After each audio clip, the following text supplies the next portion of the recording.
لا حول ولا قوة إلا بالله العلي العظيم.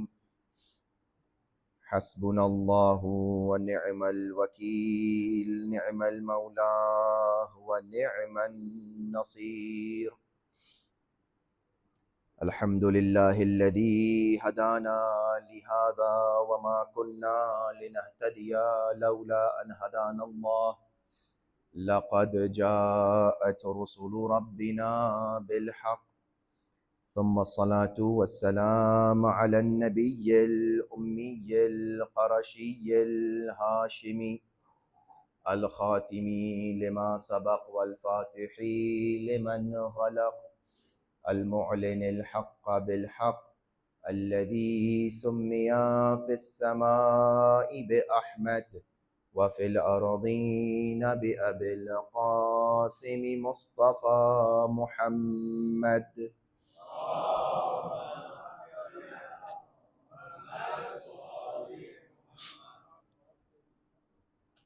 وأهل بيته الطيبين الطاهرين المعصومين المظلومين، واللعنة الدائمة على أعدائهم أجمعين، غاصبي حقوقهم منكري فضائلهم، من الآن إلى قيام يوم الدين. أما بعد، فقد قال الإمام الحسين عليه الصلاة والسلام: اللهم اجعلني أخشاك كأني أراك. صلوات على محمد وآل محمد.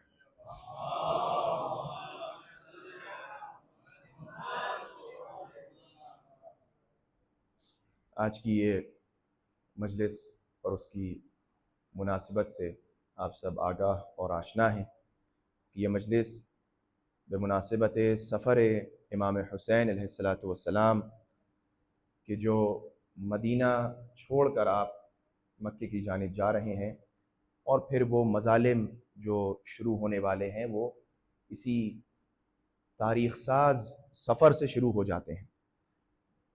آپ کو معلوم ہے گزشتہ سال آپ کے سامنے تاریخ کا پس منظر پیش کر چکا ہوں۔ آج ایک نیا باب جو ہے وہ آپ کے سامنے پیش کرنا ہے۔ ہم نے سوچا کہ کیا بیان کریں، لیکن ماحول کو دیکھتے ہوئے اور حالات کو دیکھتے ہوئے گفتگو جو ہے وہ انشاءاللہ توحید اور امام حسین علیہ الصلوۃ والسلام نے جو توحید کے جلوے دکھائے ہیں اس پر گفتگو رہے گی کہ کس طرح آپ نے اس پورے راستے میں ہم سب کو آگاہ کیا توحید سے۔ تو تاریخ کے سامنے ہے کہ رجب کی یا 15 تھی یا 22 تھی، سن 60 ہجری تھا، معاویہ جہنم واصل ہوا، اس کی جگہ یزید آ گیا، پھر زبردستی ہر ایک سے بیعت لی جانے لگی۔ امام حسین مدینے میں موجود ہیں، یزید کا خط آیا اور حکم ہوا کہ بھئی اتباع کو کہ جو ہے وہ اتباع کو حکم ہوا کہ وہ بیعت لے، اور چنانچہ امام حسین علیہ الصلوۃ والسلام نے یہ طے کیا کہ ہم مدینے میں اب نہیں رہیں گے، اور مدینہ رہنے لائق نہیں رہا۔ حالات کی پیچیدگی آپ کے مد نظر ہے کہ حالات کتنے زیادہ وہاں اس زمانے میں خراب ہو چکے تھے کہ آپ یہ دیکھیے کہ توحید کو اور دین کو بچانے کے لیے 2 ہجرتیں ہوئی ہیں۔ ایک ہجرت رسالت مآب نے فرمائی ہے مکے سے مدینے کی جانب، کہ جو دین کو بچانے کے لیے ہے، توحید کو بچانے کے لیے ہے، اور ایک ہجرت وہ ہے کہ جو دین کو توحید کو بچانے کے لیے مدینے سے مکے کی طرف ہو رہی ہے، جو امام حسین کی ہے۔ تو ایک نانا کی ہجرت ہے اور ایک نواسے کی ہجرت ہے، لیکن ان میں ایک فرق یہ ہے کہ جب رسالت مآب ہجرت فرما رہے ہیں مکے سے مدینے کی جانب، تو مکے میں جو لوگ ہیں وہ دشمنان رسالت مآب ہیں۔ وہ کون ہیں؟ وہ کفار ہیں۔ وہ کون ہیں؟ وہ مشرکین ہیں۔ وہ کون ہیں؟ وہ منافقین وہاں موجود ہیں۔ لہٰذا رسالت مآب کے لیے وہ رہنے لائق اب جگہ نہیں رہی۔ میں نے اس دن اشارہ کیا تھا، اب جب جناب ابو طالب چلے گئے اور اس دنیا سے ان کا وصال ہو گیا، وہ چلے گئے، انتقال ہو گیا، اس کے بعد جبرائیل امین آئے اور کہا کہ حبیب خدا آپ اب مکہ آپ کے لیے رہنے لائق نہیں رہا، اب آپ یہاں سے ہجرت فرما جائیں۔ لیکن سوال یہ ہے کہ وہ زمانہ جو امام حسین کا زمانہ تھا، اس زمانے میں ایسی کون سی غربت تھی، ایسی کون سی بیچارگی تھی، ایسی کون سی مصیبت تھی کہ جس کے تحت امام حسین مدینے کو چھوڑ رہے ہیں؟ سوال یہ ہے، امت سے سوال یہ کرنا چاہیے، لوگوں سے سوال یہ کرنا چاہیے کہ اب امام حسین جو مدینہ چھوڑ رہے ہیں تو کیا مدینے میں مشرکین بھرے ہوئے ہیں؟ کیا مدینے میں کفار بھرے ہوئے ہیں؟ کیا مدینے میں منافقین اتنے زیادہ ہو گئے؟ کیا ماجرا تھا کہ جو امام حسین مدینے کو چھوڑ رہے ہیں. یہ ایک جملہ میں یہاں کو بس کہہ کر یہاں بات ختم کر رہا ہوں. یہ اس بات کی دلیل ہے کہ اس زمانے میں اسلام اتنا غریب ہو گیا تھا کہ لوگوں نے اسلام کی روح کو مدینے سے نکال دیا. روح ہے اسلام کون ہے؟ امام حسین علیہ السلام. جو روح ہے اسلام، جو اسلام سکھائے گا، جو اسلام بتائے گا. اب مدینے سے امام حسین کا یہ سفر شروع ہو رہا ہے اور جو ختم ہوگا 2 محرم کو، محرم کی جو ہے وہ سن 61 ہجری کا جو آغاز ہوگا وہاں پر. لہٰذا اب یہ جو ایام شروع ہو رہے ہیں اس میں خاص انسان توجہ کرے اور دیکھے کہ امام حسین علیہ السلام کی یہ جو پوری ہجرت والی حرکت ہے، یہ جو امام کا موومنٹ ہے وہ کتنا عجیب ہے. اور امام حسین علیہ السلام کا زمانہ اس لحاظ سے بھی اسلام کی غربت کا زمانہ ہے کہ آپ یہ دیکھیں کہ امام حسین علیہ السلام سے لوگ آ کر مسئلے مسائل نہیں پوچھتے تھے. ہمارے پاس تاریخ میں نہیں ملتا کہ کوئی آیا ہو امام حسین سے نماز پڑھنے کا طریقہ پوچھا ہو، حج پر جانے کا طریقہ پوچھا ہو، روزے رکھنے کے مسائل پوچھے ہو. نہیں، امام حسین علیہ السلام اس غربت کے عالم میں زندگی بسر کر رہے ہیں. یعنی یہ سب فیکٹرز بنے امام حسین کے. کچھ فیکٹرز پچھلے سال بتائے تھے آپ کو. یہ سب فیکٹرز بنے کہ امام حسین کو مدینہ چھوڑنا پڑ رہا ہے. امام حسین کو لوگ حجت ہی نہیں سمجھ رہے ہیں، امام حسین سے لوگ دین لینا ہی نہیں چاہ رہے ہیں. لہٰذا یہ جو غربت کا عالم ہے امام حسین کو، اور امام جو ہے وہ مدینہ چھوڑ رہے ہیں، وہ ہمارے ذہنوں میں رہے. اب امام ان حالات میں تبلیغ کیسے کریں اور امام ان حالات میں اسلام کو کیسے بچائیں، امام ان حالات میں اپنا پیغام کیسے نشر کریں. تو اب ہمارے پاس جو امام حسین علیہ السلام سے بہت کم روایات ہیں، اور جو روایات آئی بھی ہیں ان میں سے 2 بہت اہم دعائیں ہمارے پاس آئی ہیں. میں پھر سے مسلسل آپ سے کہتا چلا آ رہا ہوں، آپ کا ہوم ورک بڑھتا چلا جا رہا ہے. اس دن میں نے آپ سے زیارات کے لیے کہا تھا، آج پھر سے یہ التجا ہے کہ دعائے عشرات مفاتیح الجنان میں موجود ہے. دعائے عشرات امام حسین علیہ السلام کا ایک ہدیہ ہے اپنے چاہنے والوں کے لیے، جا کے انسان اس کو پڑھے. دعائے عشرات ایک ان میں سے ہدیہ ہے جس کے اندر توحید کے ناب اور خالص جو ہے وہ مضامین موجود ہیں. اور انہی دعا میں سے ایک دعا ہے دعائے عرفہ، جس کو ہم اور آپ پڑھتے رہتے ہیں. دعائے عرفہ کی جو ابتدا ہے اس کے جملے کو میں نے سرنامے سخن قرار دیا کہ امام فرما رہے ہیں. اب یہاں سے آپ توجہ کریں گے انشاءاللہ. اور یہ ماہ رجب اور آئندہ شعبان اور آنے والا رمضان، اس کے لیے اپنی ذہن کو، اپنی روح کو آمادہ کریں اور امام حسین علیہ السلام سے توسل کریں. اللہم اجعلنی اخشاک کأنی اراک. پروردگارہ مجھے ایسا بنا دے کہ میں تجھ سے ڈرنے لگوں. اور کیسا ڈروں؟ ایسا ڈروں کہ گویا میں تجھے دیکھ رہا ہوں.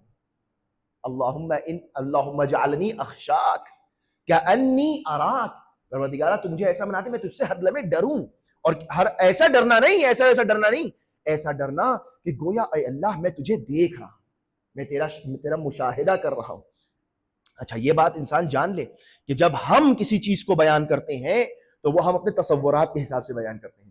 لیکن جب امام، میں نے کل آپ کو، اب آپ خود کنیکٹ کر لیا کریے. کل میں نے آپ سے کیا کہا تھا کہ امام رسول رسالت میں آپ بتا رہے ہیں کہ اے علی، وہ جو میں دیکھ رہا ہوں وہی تم بھی دیکھ رہے ہو، جو میں سن رہا ہوں وہی تم بھی سن رہے ہو. امام حسین علیہ السلام بھی جو ہے وہ وہی دیکھ رہے ہیں کہ جو رسول دیکھتے ہیں، وہ وہی سنتے ہیں کہ جو رسول. لہٰذا ائمہ علیہ السلام کا علم شہودی ہے، ہمارا علم کسبی ہے. رسول ہمیں بتائیں گے تو ہم سمجھیں گے، لیکن اماموں کو بتانے کی ضرورت نہیں ہے، وہ خود وہاں سے لے کر علم آتے ہیں، وہ کچھ شہود کی منزل پر ہیں. لہٰذا اے اللہ میں تجھ سے اس طرح ڈروں، اے اللہ میں تجھ سے اس طرح خوف زدہ ہو جاؤں کہ میں گویا تجھے دیکھ رہا ہوں. کأنی اراک. اس کے بعد کلمات کیا ہیں؟ الہی ترددی فی الآثاری یوجب بعد المزار. اللہ اکبر. میں صرف آپ کے سامنے ترجمہ کروں گا، میں اس لائق ہی نہیں ہوں کہ میں تشریح بیان کر سکوں، صرف ترجمہ. کہ اے اللہ الہی ترددی فی الآثاری یوجب بعد المزار فاجمعنی علیک بخدمت توصلنی الیک. اے اللہ اگر میں تیرے آثار میں مردد رہوں تو پھر میں تیری زیارت کب کروں گا؟ اے اللہ اگر میں تیرے آثار میں ہی مردد رہا تو پھر میں تیری زیارت کب کروں گا؟ کتنا دل کے اندر اتر جانے والا جملہ ہے. یوجب بعد المزار، تیری زیارت دور ہوئی جا رہی ہے. میں تیرے آثار کو دیکھ رہا ہوں، تیری زیارت دور ہوئی جا رہی ہے. فجمعنی، اے اللہ تو ایک کام کر میرے لیے، مجھ پر لطف کر. فجمعنی علیک بخدمت توصلنی الیک. اے اللہ تو مجھے اپنی خدمت میں ایسا لگا لے کہ میں تجھ سے قریب ہو جاؤں. اللہ سے انسان، امام کیا دے رہے ہیں آپ کو؟ امام آپ کو دعا کا انداز دے رہے ہیں. میں نے کہا نا جب ہم کچھ دعا مانگیں گے تو اب تو تصورات کے حساب سے مانگیں گے, لیکن جب امام اللہ سے مانگ رہا ہے, راز و نیاز کر رہا ہے, تو وہ گویا دیکھ کر راز و نیاز کر رہا ہے. اے اللہ مجھے تو اپنی خدمت میں ایسا لے لے کہ میں تجھ سے قریب ہو جاؤں, خدمت میں ایسا لے لے, میرے ہاتھوں سے, میری زبان سے, میرے وجود سے ایسی خدمت لے کہ میں تجھ سے قریب ہو جاؤں. میں تیرے آثار کو دیکھ کر کیا کروں گا. بعض روایات میں ہے, بعض روایت میں بیان ہوا ہے کہ پروردگار عالم کی اگر معرفت چاہیے, جو اعلیٰ ترین معرفت ہے وہ کیا ہے؟ معرفت اللہ باللہ, اللہ کی معرفت اللہ کے ذریعے. اللہ کی معرفت یہ ہے, یہ روایات میں ہے کہ اللہ کی معرفت آثار کے ذریعے. لیکن وہ جو معرفت امام حسین توحید کا درس دے رہے ہیں, خدا کی قسم کسی مکتب فکر کے پاس ایسا توحید کا درس نہیں, ایسے جملات نہیں ہے کسی کے پاس. کیا فرما رہے امام حسین؟ الہی ترددی فی الاثار یوجب بعد المزار فاجمعنی علیک بخدمت توصلنی الیک. میں صرف ترجمہ کر رہا ہوں آپ کے سامنے. کیف یستدل علیک, کیف یستدل علیک, پروردگارا یہ آثار, یہ جو میں دیکھ رہا ہوں تیری پہاڑ, سورج, چاند نکلنا, ڈوبنا, آنا جانا, یہ جو آثار ہیں تیرے, کیف یستدل علیک, یہ تجھ پر کیسے دلالت کر سکتے ہیں, یہ تجھ تک کیسے پہنچا سکتے ہیں؟ ما ہوا فی وجودہ مفتقر علیک, کہ جو خود اپنے وجود میں تیرے فقیر ہے.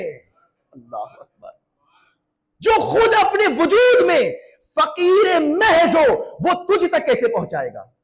اے اللہ, یعنی اللہ کے کچھ ایسے آثار کو ہمیں ڈھونڈنا پڑے گا کہ جو ایسے آثار ہو کہ اللہ نے انہیں غنی بنایا ہو, اللہ نے انہیں ایسا غنی بنایا ہو کہ وہ اللہ تک پہنچا سکے آپ کو.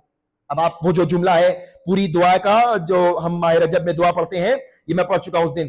اب دعا کا کیا جملہ ہے؟ پھر آثار کون سے آثار؟ اے اللہ میں کن آثار کے ذریعے تجھے پہچانوں؟ دعا رجب میں سنیے, آپ کہتے ہیں فَبِهِمْ مَلَأْتَ سَمَاءَكَ وَأَرْضَكَ حَتَّى ظَهَرَ أَن لَا إِلَهَ إِلَّا اللَّهُ. اے اللہ تو نے معصومین علیہ السلام کے نور کو اور ان کے نور اور وجود سے اپنی زمین اور آسمان کو ایسا بھر دیا ہے کہ ان کو دیکھنے کے بعد پتا چلتا ہے کہ ان لا الہ الا اللہ, کہ تیرے سوا کوئی معبود ہی نہیں ہے.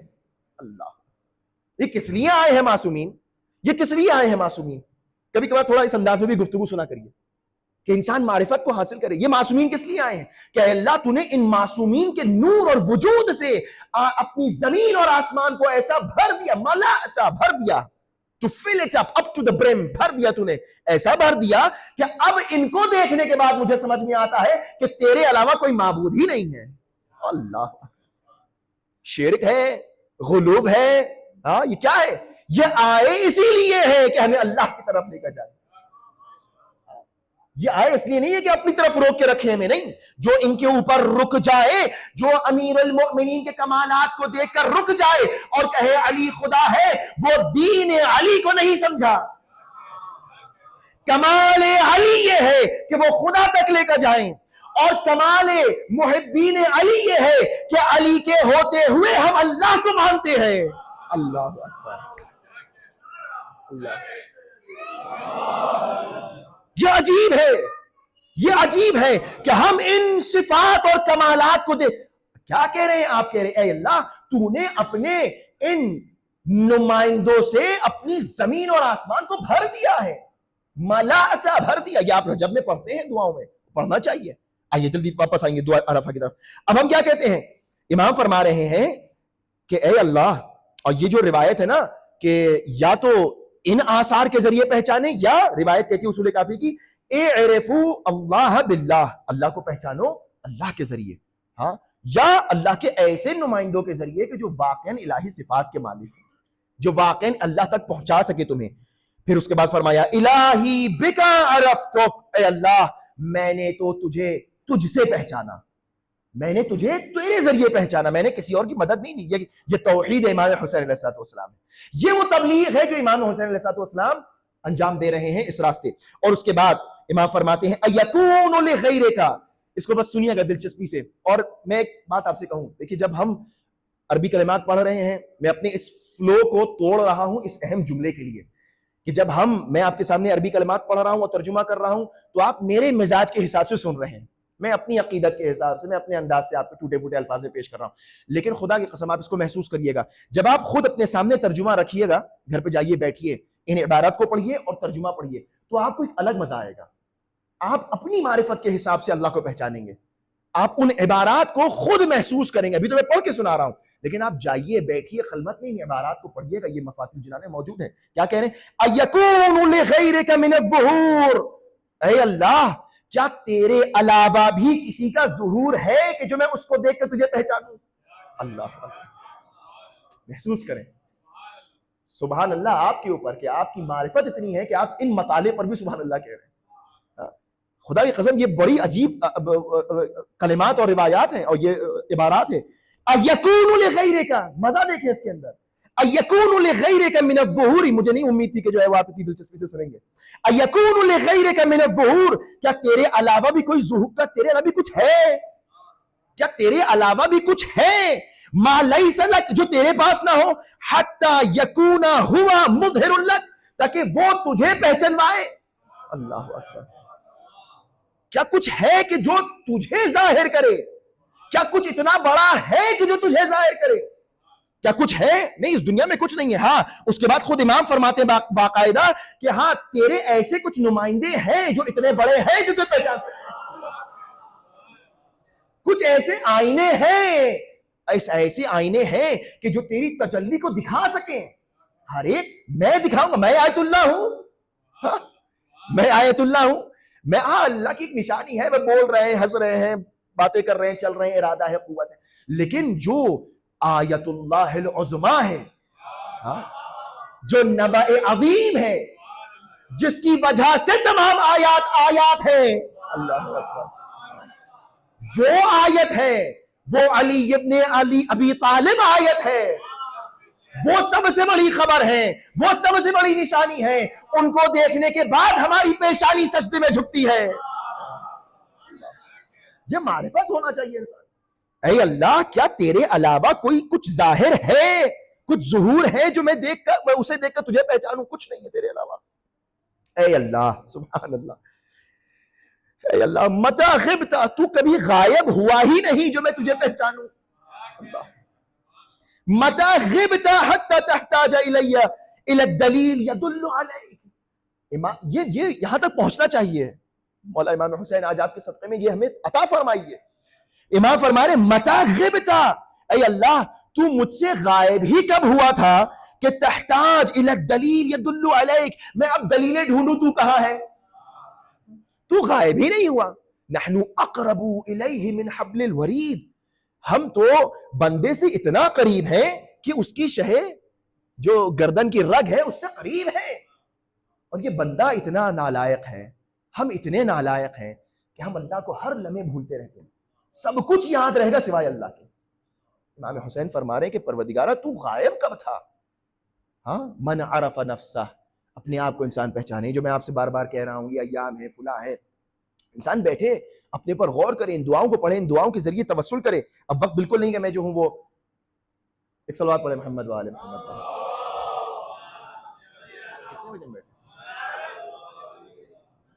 متا غبت، اے اللہ تو غائب کب تھا کہ میں تجھے ڈھونڈوں، میں تجھے دلیلیں تلاش کروں.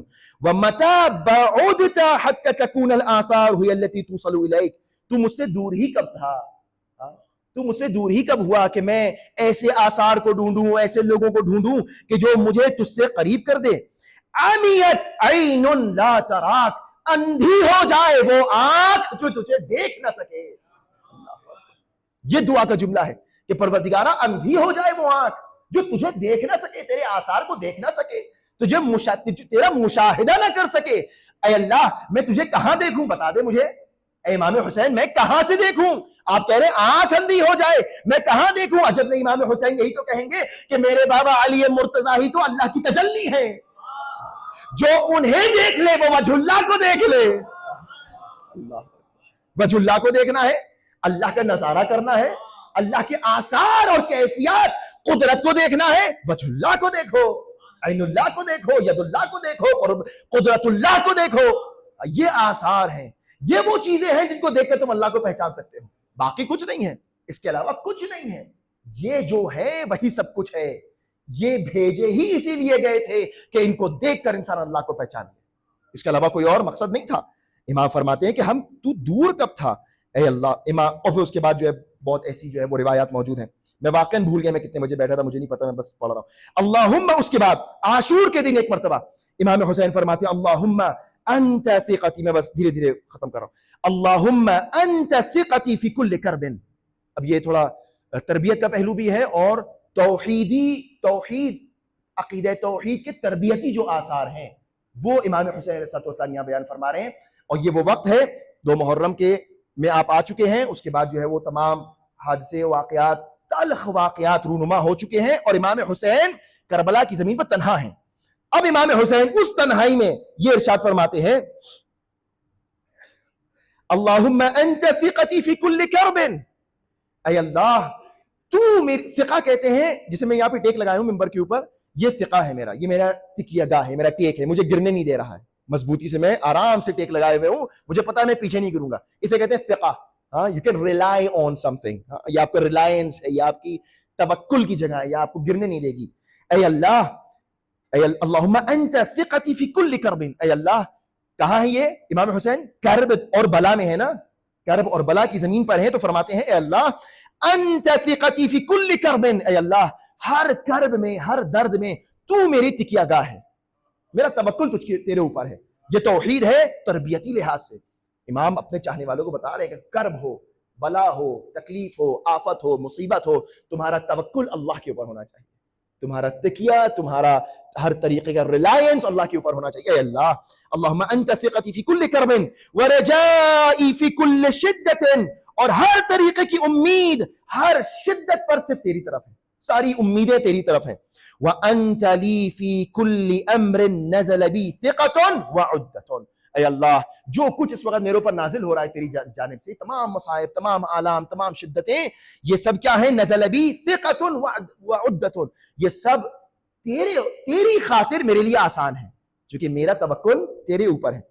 کم من ہم یضعف فیہ الفؤاد, کتنے ایسے درد ہوتے ہیں اے اللہ جس میں دل جو ہے وہ ضعیف ہو جاتا ہے. امام حسین کے اوپر جو مصائب آ رہے ہیں اس کو سننے کے بعد دل ضعیف ہو جاتا ہے, دل کمزور ہو جاتا ہے, کمزور دل برداشت نہیں کر پاتا. امام فرما رہے ہیں کتنے ایسے مصائب ہیں کہ جن کے بعد انسان کا دل کمزور ہو جاتا ہے. وَتَقَلُّ فِيهِ حِيلَةٌ, اور راہ فرار, چارے, راہ حل سب ختم ہو جاتے ہیں. وَيَخْذُلُ فِيهِ الصَّدِيقِ, اور ان مصیبتوں میں انسان آنے کے بعد دیکھتا ہے کہ اب چاہنے والے اور دوست بھاگ گئے اور ہمیں تنہا چھوڑ کے چلے گئے, کم ہو گئے دوست. وَيَشْمِتُ فِيهِ الْعَدُوُّ, اور جو دشمن ہے وہ آپ کو شتامت کرتا ہے, وہ آپ کو اور ملامت کرتا ہے, آپ پر ہنستا ہے. اور یہ وہ چیزیں ہیں جو امام اس وقت محسوس کر رہے ہیں.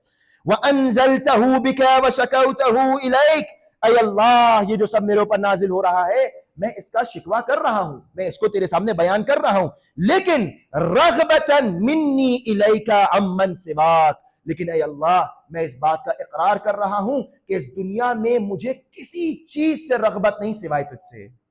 یہ سب کچھ کیوں میرے لیے آسان ہے, یہ میں کیوں قربانیاں دے رہا ہوں, یہ میں کیوں اکبر کو دیکھ رہا ہوں اس طرح سے سینے پہ برچی لگی, یہ میں کیوں قاسم کو دیکھ رہا ہوں, یہ میں کیوں عباس کو دیکھ سکا, کیونکہ مجھے اب کسی چیز سے رغبت نہیں سوائے تجھ سے. یہ ہے کیا توکل, یہ ہے کیا امام حسین کا درس توحید, یہ ہے امام حسین نے سکھایا کہ ہمارے چاہنے والوں تک یہ بھی پہنچنا چاہیے, کم سے کم یہ بھی گفتگو ہونا چاہیے, یہ بھی دعاؤں کی صورت ہے.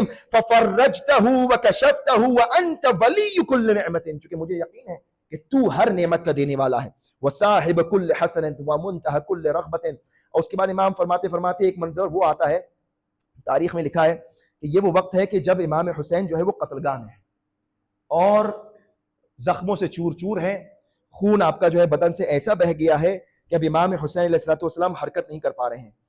اور یہ وہ وقت تھا, یا اس کے پہلے یا اس کے بعد, تاریخ میں دیکھ نہیں سکا, یہ وہ وقت تھا کہ جب جناب زینب اب تل زینبیہ بھی یا آنے والی ہے یا آ چکی ہے.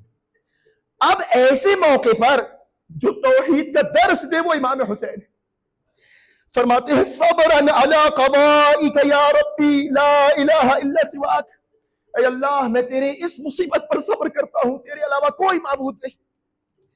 صبرا علی قضائک, جو تو نے میرے لیے معین کیا ہے میں اللہ اس پر صبر کرتا ہوں. یا ربی تو میرا رب ہے، لا الہ سواک، تیرے علاوہ کوئی معبود نہیں. یا غیاث المستغیثین، امام حسین نے یہ جملہ بعض روایات میں کئی دفعہ دہرایا، یا غیاث درد اتنا ہو رہا تھا کہ بار بار مولا کہتے تھے یا غیاث المستغیثین، یا غیاث المستغیثین، مالی رب سواک، اے اللہ تیرے علاوہ میرا کوئی رب نہیں، ولا معبود غیرک، اے اللہ تیرے علاوہ کوئی معبود نہیں. یہ تمام چیزیں جناب زینب کھڑی دیکھ رہی ہیں، سن رہی ہیں ان باتوں کو، اور تاریخ لکھ رہی ہے. صبرا علی حکمک یا غیاث من لا غیاث لہ، اے معبود میں تیرے امتحانات پر صبر کروں گا، تیرے علاوہ کوئی اور پناہ گاہ نہیں ہے، تیرے علاوہ کوئی اور معبود نہیں کہ میں جس کی بارگاہ میں اپنی التجا پیش کر سکوں. آپ کی آنکھیں نم ہو گئی ہیں. بس میں یہیں سے چاہتا ہوں کہ چند دقیقے وہ کلمات اور وہ جملے، وہ منظر جو مدینے کا منظر ہے، یہ تو کربلا کا منظر تھا. جتنا دردناک کربلا کا منظر ہے اتنا ہی دردناک مدینے کا بھی منظر ہے. ایسا نہیں تھا کہ امام حسین بڑی خوشی خوشی مدینے سے نکل رہے، نہیں، امام حسین نے مدینہ چھوڑا نہیں بلکہ مدینہ چھڑوایا گیا ہے. آپ مجھے بتائیے کہ آج آپ بڑا تڑپ جاتے ہیں، کوئی مدینے جا رہا ہوتا ہے، آپ کہتے ہیں کہ کاش ہم کو بھی رسول اور جد رسول اللہ کی زیارت نصیب ہو. آپ رسول کی قبر کی زیارت کی تمنا کرتے ہیں. وہ حسین کہ جو اپنے نانا سے اتنی محبت کرتا ہو، اس سے آج اپنے نانا کا مزار چھڑوایا جا رہا ہے. یہ مصائب ہے، یہ مصیبت ہے. امام حسین یقیناً سوچ رہے ہوں گے کہ یہ وہی مدینہ ہے کہ جہاں پر رسول اللہ مجھے دوش پر سوار کر کے لوگوں سے کہتے تھے ہاں تو حسین الفارس، یہ میرا حسین ہے، اس کو پہچانو. میں نے یہ جملہ ابتدائی سخن میں کیوں کہا تھا کہ مدینے میں کیا مسلمان نہیں تھے؟ مدینے میں کون لوگ تھے؟ مشرکین تھے، کفار تھے، آخر کون لوگ تھے؟ رسول اکرم نے نماز کی حالت میں جب حسین سوار ہو جائے پشت رسالت مآب پر تو رسول اللہ کو حکم یہ ہے کہ سجدے کو طول دیجئے. کیوں؟ کہیں ایسا نہ ہو کہ رسول ہلے اور حسین گر جائے.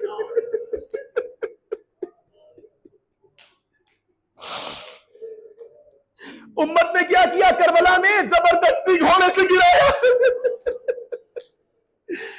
نیزے چبھو کے گرایا ہے. یہ ہے امت، یہ ہے درد، یہ ہے ہجرت کہ جو مدینے سے اب حسین نکل کر کربلا کی جانب جا رہے ہیں. ایک مرتبہ آئے ہیں، مزار سے رخصت ہوئے، ماں کے مزار سے، بھائی کے مزار سے، نانا کے مزار سے، اور اب آئے ہیں نانی کے پاس.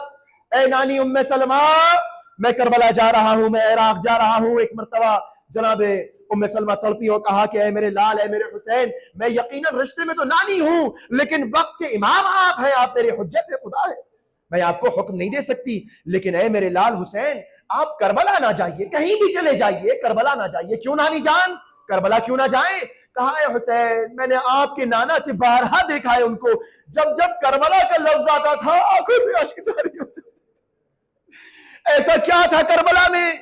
کہا کہ اے حسین ایک مرتبہ آپ بہت کم سن تھے، میں زیادہ آپ کا وقت نہیں لوں گا لیکن یہ روایت پڑھ کے آپ کی زحمت تمام. اے حسین آپ بڑے کم سن تھے اور اس کم سنی کے عالم میں اے حسین ایک مرتبہ آپ آئے، دوڑتے ہوئے آئے، اور آنے کے بعد میں نے محسوس کیا کہ آپ کے نانا کی طبیعت مناسب نہیں ہے تو وہ حجرے میں چلے گئے. اور جب آپ کے نانا حجرے میں چلے گئے تو انہوں نے مجھے یہ حکم دیا کہ دیکھو کسی کو میرے حجرے میں آنے مت دینا. لہٰذا میں دروازے پر بیٹھ گئی، جو آتا تھا میں اسے کہہ دیتی تھی کہ آپ واپس چلے جائیں، رسول آرام فرما رہے ہیں. حسین آپ بھی اسی اسنا میں کھیلتے ہوئے آ گئے، اور جب آپ آئے تو میں نے آپ سے بھی یہی کہا کہ اے حسین میرے لال آپ کی نانا آرام فرما رہے ہیں. اور آپ حسین بڑے رنجیدہ ہو گئے اور آپ اسی رنج کے عالم میں مڑ کر واپس جانے لگے کہ ایک مرتبہ رسالت مآب حجرے سے باہر آئے اور آپ کو آغوش میں اٹھایا اور ایک جلال اور ہیبت کے انداز میں مجھ سے یہ کہا کہ اے ام سلمہ تم نے حسین کو میرے پاس آنے سے کیوں منع کیا؟ کہا کہ اے رسالت مآب آپ ہی نے تو منع کیا تھا. کہا نہیں، ہر ایک کو منع ہے، حسین آ سکتا ہے. کتنی محبت ہے نانا کو نواسے سے، اتنی محبت نواسے کو بھی نانا سے ہے. ایک مرتبہ حسین آقا آپ کو حجرے میں لے کر گئے اور لے جانے کے بعد دروازہ بند کر دیا اور تھوڑی ہی دیر کے بعد حجرے سے بلند آواز سے رونے کی آوازیں آنے لگی. میں تڑپ کر حجرے کے اندر گئی تو میں نے دیکھا ہے حسین کبھی آپ کے نانا آپ کے پیشانی کا بوسہ لیتے تھے، کبھی آپ کے سینے کا بوسہ لیتے تھے، کبھی آپ کے گلے کا بوسہ لیتے تھے. میں نے پوچھا اے رسول اللہ یہ آپ حسین کا بوسہ کیوں لے رہے ہیں؟ تو رسول اکرم نے فرمایا کہ علی مقامات السیوف، اے ام سلمہ یہ تیر و تلواریں چلنے کی جگہ ہے، حسین کے سر پر پتھر لگے گا اس کو میں چوم رہا ہوں، سینے کی پسلیاں ٹوٹیں گی اس کو چوم رہا ہوں، ارے اس گلے پر خنجر چلے گا، اے ام سلمہ میں حسین کے گلے کا بوسہ لے رہا ہوں۔ جناب ام سلمہ نے یہ روایت سنائی، ایک مرتبہ امام حسین نے فرمایا اے نانی جان، جس نانا کا ذکر آپ کر رہی ہیں اسی نانا نے مجھ سے وعدہ لیا تھا دین کو بچانے کے لیے، توحید کو بچانے کے لیے مجھے کربلا جانا پڑے گا، اجرکم اللہ اجرکم اللہ۔ بس یہ روایت آگے بڑھتی ہے کہ ایک مرتبہ امام حسین پوچھتے ہیں کہ اے نانی جان کیا آپ کربلا کے وہ منظر دیکھنا چاہیں گی، وہ اتفاقات جو ہونے والے ہیں وہ آپ دیکھنا چاہیں گی؟ ہاں حسین اگر امکان ہے تو مجھے دکھاؤ۔ ایک مرتبہ امام حجت خدا نے تصرف کیا کائنات میں، ولایت تکوینی کو استعمال کیا، مدینے کی زمین نیچے ہوئی، کربلا کی زمین اوپر ہوئی، اور اب منظر عاشورہ جناب ام سلمہ کی نگاہوں کے سامنے ہے۔ ایک مرتبہ روایت کے جملے ہیں، ایک مرتبہ جناب ام سلمہ پوچھتی ہیں کہ اے حسین یہ بتاؤ یہ جو جوان جنازہ کربلا کی زمین پر ہے جس کے سینے میں برچھی لگی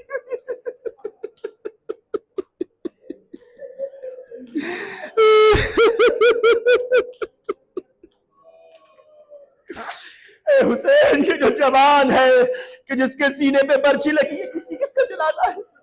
کہا اے ام سلمہ یہ میرے جوان علی اکبر کا جنازہ ہے۔ کہا اے حسین یہ بتاؤ یہ جو جنازہ ہے جس کی پسلیاں ٹوٹ چکی ہے، جنازہ پاش ہے، معلوم ہوتا ہے گھوڑے دوڑائے گئے ہیں، اے اماں یہ میرے قاسم کا جنازہ۔ کہا اے حسین یہ بتاؤ یہ جنازہ جس کے بازو نہیں ہے، کہا اے میری اماں یہ میرے بھیا عباس کا جنازہ۔ اے حسین ایک مرتبہ پوچھا اے حسین ذرا یہ بھی بتا دو یہ جو شخص کھڑا ہے کہ جس کے چہرے پر خون ملا جس کے ہاتھوں میں ایک چھوٹا سا جنازہ، یہ حسین یہ آخر یہ کون ہے؟